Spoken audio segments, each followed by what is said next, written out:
I got this script maybe 5 years ago, and it was on the blacklist. And it was, Matt Harris wrote such a beautiful script, but the original roles of Jack and Lily were switched, right? Jack was the one who stayed home and held down the fort, and Lily, Melissa's character, was the one who had to take a timeout and go to a mental place to work on herself or figure it out, right? So like I read it and like I was like, yeah, I mean it's beautiful. I love the story, but it like something like I don't know, just didn't sit with me. Like not only was it a cliche to have the man be I don't know, be the lead of this, it was like untrue. It just didn't ring true for me. So I mean, switching it seemed more natural. I think just women are stronger and healthier. And like the minute we switched, the minute I thought to switch it in my mind, I actually had the thought with our producer Dylan Sellers. We were just talking back and forth about it. And then the moment we switched it in our minds, I said, it's Melissa. And he's like, it's Melissa. And then that's Melissa over there. There she is.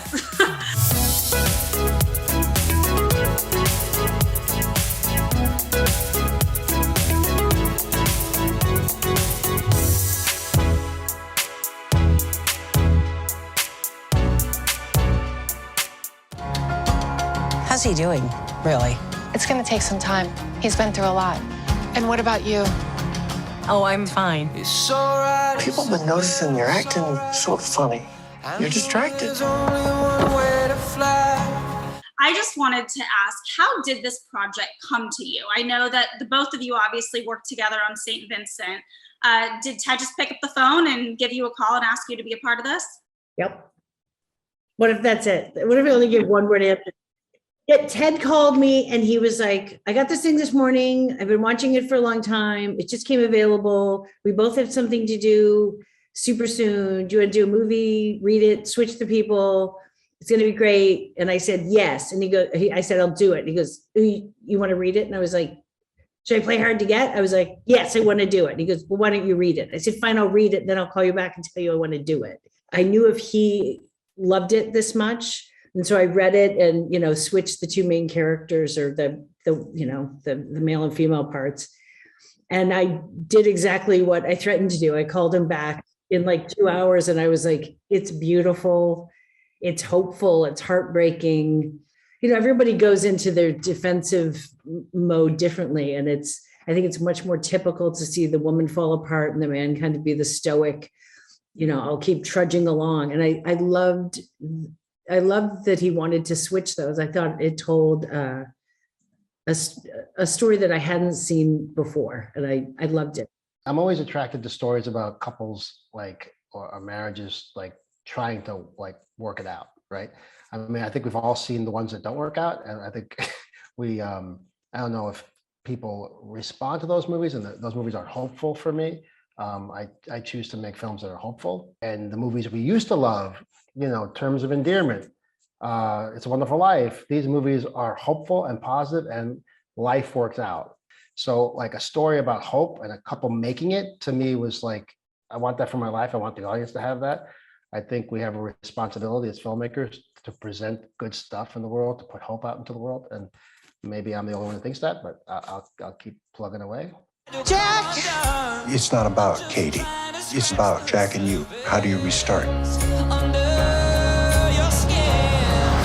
So you're a shrink, but in a vet form. Well, yes, technically. I think it's the gray areas in life. It's when I watch a movie and there's just moments where I don't know what I think. And I love the villain and I'm mad at the hero or heroine. Those are the things I like the best because it's closest to life. I mean, life is a mess. It's a wonderful mess, but it's all over the place. And I think for me, that's what this movie, that's why I gravitated to it so much. I was like, you don't have to have this situation, but everybody's gone through loss. Everyone's gone through some kind of love, and you just relate to it. You don't have to have the same story to be like, I have been there, or I know someone who has. Like, it's good. It's what keeps humanity tethered. Did you see any of yourself as real life Melissa in this character? Absolutely. I think the uncertainty of any given minute when you don't know is everything I'm doing wrong? can I do something to help, or having someone that you love so deeply that you can't make it better. I related that, I related to having a partner that, you just love so deeply and you don't ever want them to be in pain. But if they are, you can't, there's no magic wand. You just have to work it out, and you have to, it's the struggle and beauty of life. And you've got to have both parts. You've got to fall down to get back up. For either of you, do you think that the story is even more relevant now than when you started this project? Oh, yes. Yeah, yes, 100%. I mean, loss and isolation and denial. When you think you've hit bottom and then have to kind of force yourself back to like, there will be joy again. We will be normal again. I mean, I don't know anyone on the planet in the last year and a half that said like, we'll be good again, right? I mean, there's the $1 million question for the last year and a half that we're still asking. So watching this, that yes, you can come back to joy and to hope. If you just, it's never going to be the way you think. We're going to move on and move up. We're going to find an even better life than the one we had. The film is about showing us that there is another side, and you can get there. It takes work, it takes pain, it takes crying, it takes laughing, it takes all the things we go through as people, but you can get there. I mean, that's the message of the film. What do you hope that viewers really take away from this film? Oh, that love's worth the fight. It's worth the struggle, and that fight, like combative, it's worth the struggle and the tears and the patience and the everything. Do you hope that this film kind of normalizes that everybody should be able to go to therapy and should put their mental health first and foremost? Oh, definitely. I mean, we all need somebody to talk to. We all need a different set of eyes. And the thought of being a man, whatever this femininity, masculinity, it's all such bullshit, really, respectfully, because we all have those qualities. And I think to be an adult, whatever your gender is, it's like you have to be willing to know there's times where you're going to be broken, or times that you're the strong one, and asking for help, seeing the man just not be able to